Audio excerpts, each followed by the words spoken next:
Bonjour, bienvenue à ce tutoriel sur comment je fonctionne avec mon enseignement en ligne. C'est un nouveau programme que j'utilise maintenant et qui, on me dit, est utilisé par beaucoup de personnes qui font du streaming sur Twitch. Donc moi, j'ai pensé que ça pourrait être une bonne idée d'utiliser ce programme-là pour rendre mes cours en ligne plus intéressants et plus visuellement plaisants.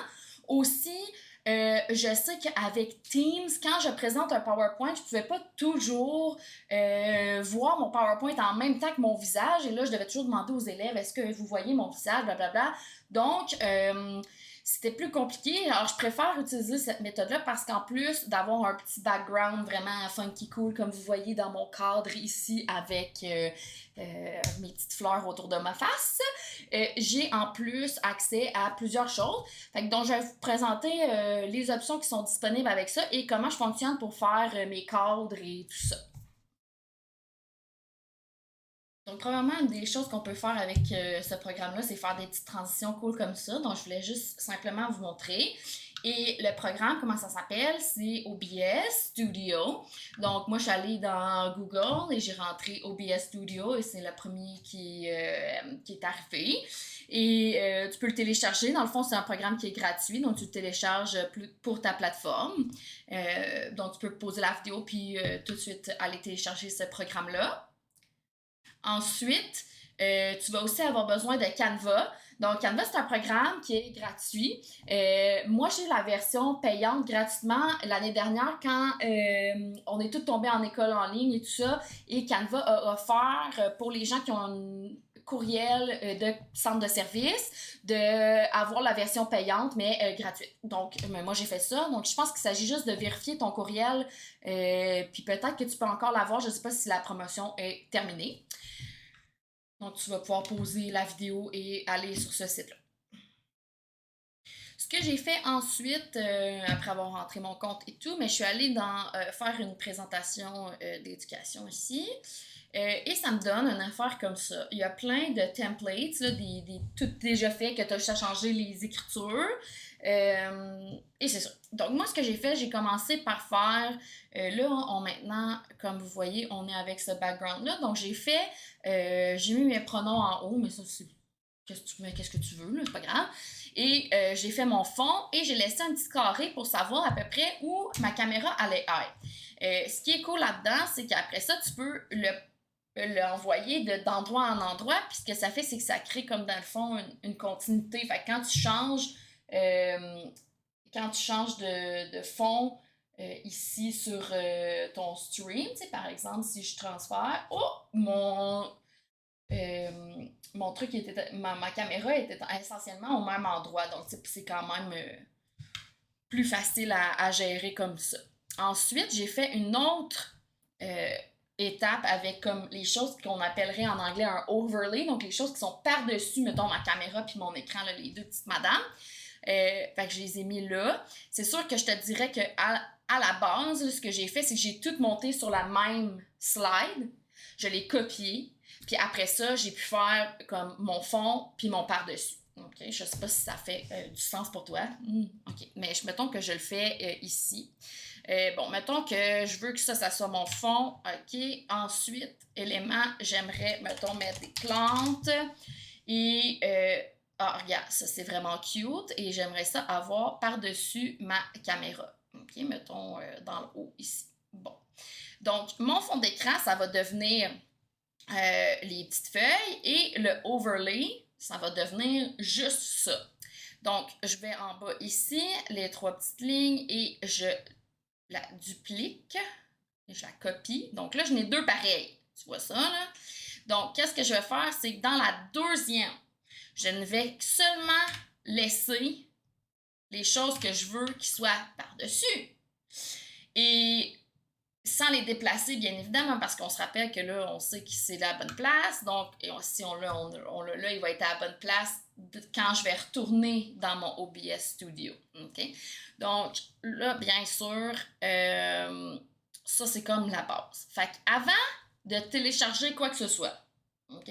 Là, je vais retourner dans mon OBS et là, ça va être vraiment mêlant parce qu'on va voir comme, tu vois, ma face triple, OK? OBS, comment ça marche? C'est assez simple.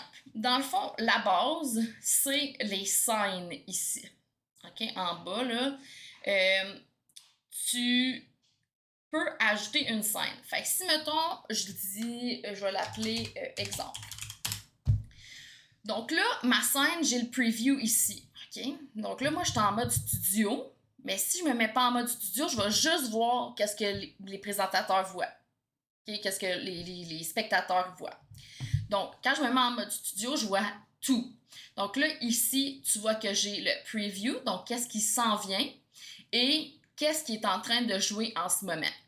Donc, moi, mettons là, que je suis dans mon exemple, il n'y a rien, j'ai pas mis de source. Donc, la première chose que moi j'ai fait, c'est d'ajouter ma caméra, puis de créer ma scène qui est juste ma caméra. Okay?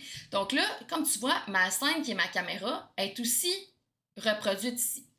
Fait que dans mon exemple, quand je veux créer une scène avec ma caméra, okay? Donc j'ajoute un Video Capture Device. Ça, c'est ta caméra, c'est qu'est-ce que tu utilises pour filmer ton beau visage. Okay? Donc, tu rajoutes une affaire, moi je l'ai déjà. Okay? Fait que je ne vais pas en rajouter une supplémentaire, c'est celle que j'ai. Fait que je la rajoute et voilà. Donc ça, c'est ma caméra. Ensuite, mettons que je veux rajouter en plus, parce que là, tu sais, moi, j'ai tout mis des designs puis tout, mais toi, tu pourrais juste mettre bading badang, je veux mettre ma caméra ici, et j'aimerais ajouter, et là, après ça, regarde, tu peux ajouter plein de choses. Par défaut, si tu as un micro de branché, ça va déjà, comme tu vois ici, enregistrer ton micro. Fait que tu peux pas, rajoute pas un autre micro. Moi, j'ai fait ça. J'ai rajouté un autre micro par-dessus, puis là, j'avais l'air d'être dans un aquarium. C'était vraiment pas plaisant. OK? Mais tu peux rajouter plein d'autres affaires, là. Tu peux y aller avec juste comme un truc Internet. Hein? Donc là, par exemple, si je voulais juste voir, ben là, tu peux choisir ton URL. Donc, ça va présenter seulement ce URL-là. Tu n'auras pas, mettons, que tu changes de page, ça ne va pas changer. Tu peux aussi, là, je vais le déliter parce que je ne veux pas ça. Tu peux rajouter tout ton display capture. Moi, c'est ça que je fais parce que sur mon display capture, ça montre, dans le fond, tout qu'est-ce qu'il y a sur mon écran. Fait que moi, j'ai deux écrans. Quand, que, mettons, je choisis l'écran 2, je sais que toutes mes affaires que je présente dans l'écran 2, ils vont être là. Puis si là, présentement, mon OBS est dans l'écran 2, puis si je le tasse, oh, tu vois mon canevas de tantôt. Tu vois? Puis là, je le ramène, il est tout là. Donc ça, c'est souvent qu'est-ce que moi, je préfère utiliser. Tu peux l'utiliser comme ça sans problème. Puis ça serait vraiment la base. Là. Si tu veux juste avoir ta face, ton écran, tu pourrais choisir juste ça, je mets mon écran sans problème. Si tu veux vraiment faire les frames là, comme moi j'ai, très simple. Ben, moi je trouve ça simple, mais je te le montre à l'instant. Okay? Donc là, on retourne dans notre Canva. Et là, dans mon Canva, je vais devoir télécharger, dans le fond, mes fonds. Oh, quand on télécharge notre chose qu'on veut mettre par-dessus, c'est important de la télécharger avec un fond transparent. Sinon, qu'est-ce que ça va faire? Ça va faire que ça va devenir tout blanc. Et là, tu ne pourras pas utiliser ton overlay comme il faut. Donc, on choisit le transparent, on veut notre page, on la télécharge. Et ensuite, on la met dans OBS. Et là, on voit que c'est bien transparent, mais on ne veut pas qu'elle soit par-dessus les deux choses. On veut juste qu'elle soit par-dessus ma vidéo à moi. Donc, techniquement, si on la passe ici, par-dessus le display, elle ne devrait pas se passer. Si on n'est pas quand même satisfait avec la grandeur, moi, ce que je te conseille de faire, c'est vraiment, on va la mettre juste par-dessus mon vidéo. Et là, je vais verrouiller en place mes trois autres choses. Parce que là, je trouve que, tu sais, me semble j'aimerais l'avoir plus grande. Donc là, je prends ma petite feuille. Puis là, tu vois, je trouve que ça, c'est plus beau. Ça a encore mieux ma tête. OK? Donc là, un coup que tout est fait, ben là, je la verrouille en place. Donc là, j'ai tous mes éléments ici. Je vais refaire ma transition. Mon overlay apparaît. Et ce que je voulais te montrer, c'est que quand on l'a vraiment mis par-dessus ma caméra et pas par-dessus l'écran qui est partagé, on veut pas que ça obstrue non plus. Donc, qu'est-ce qu'on fait à ce moment-là? Ben, ça va vraiment se glisser comme entre les deux. Ensuite, l'autre affaire qui est vraiment intéressant, c'est qu'on peut, donc en bas, ici, il est toujours possible de grouper des scènes ensemble. Pourquoi je voudrais grouper des scènes ensemble? Ben, si on les groupe, puis là, j'appelle ça, mettons, j'appelle ça plante layout, mettons. OK? Là, je le fais comme ça. Donc là, je les ai toutes en groupe. Ce que ça fait, c'est que si, mettons, j'enlève, ben ça enlève tout au complet. Mais même à l'intérieur du groupe, si je veux enlever le display, je peux. Et si je veux enlever ma face, je peux. Puis là, je peux cliquer sur transition. Et là, ça, c'est ce que les élèves voient, mettons. OK, puis là, mettons, je veux remettre ma caméra. OK, parfait, tout est visible, magnifique. Pourquoi c'est important de grouper ça? Ben parce que si, mettons, je crée une autre scène qui est un exemple, exemple 2, et là, je les écris en anglais, là, je sais qu'exemple en français, ça prend un E, là. Mais là, je pourrais rajouter une autre scène au complet. Donc, c'est comme ça que j'ai fait pour ajouter, en fait, ma caméra avec mon cadre et tout. Je te montre tout de suite après comment faire le cadre. Parce que dans le fond, moi, là, je pourrais rajouter notre scène exemple, ici, et rapetisser, mais toute la scène au complet. Donc, ce qui fait que je pourrais rajouter des choses autour. Okay. Donc, c'est tout simplement ça, l'utilité de faire ça. Donc, tu sais, si, mettons, dans mon exemple premier, ici, au lieu de mettre mon vidéo capture, okay, je pourrais le déliter. Puis, à la place, ce que j'aimerais faire, c'est mettre la scène mi, qui se trouve à être, ma caméra avec les petits trucs de plantes, là, qui sont vraiment très cute. Là, ici, tu vois, il est par-dessus tout est pas beau. OK, la dernière fois, ma caméra était entre les deux images que j'ai prises. Donc, je la prends, puis jamais là. Puis là, elle devient dans le groupe. Donc, si je ferme tout ça, ben, je ferme tout le groupe. Tu peux voir, j'ai mis aussi mes trucs de réseaux sociaux, mais mettons là, que tu fais du stream Twitch, puis pour tes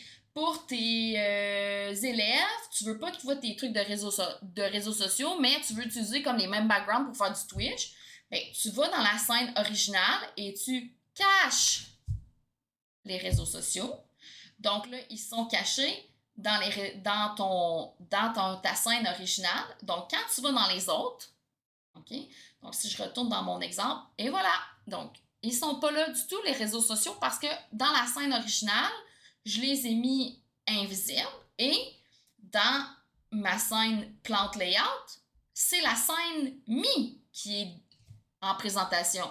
OK? Pas juste comme quand tu l'as importé, mais comme elle est toujours. Ce qui est vraiment cool avec OBS Studio aussi, c'est que tu n'as jamais besoin d'enregistrer parce que quand tu fermes, tout se ferme automatiquement. Puis après, tout se conserve automatiquement, en fait. Fait que tu n'as jamais besoin de te dire, ah bon, ma classe va commencer, il faut que je. Tu sais, tout ça, là, toutes ces scènes-là, c'est des scènes que moi j'ai faites dans les 2 dernières semaines, là, depuis que j'ai appris à gérer ce programme-là.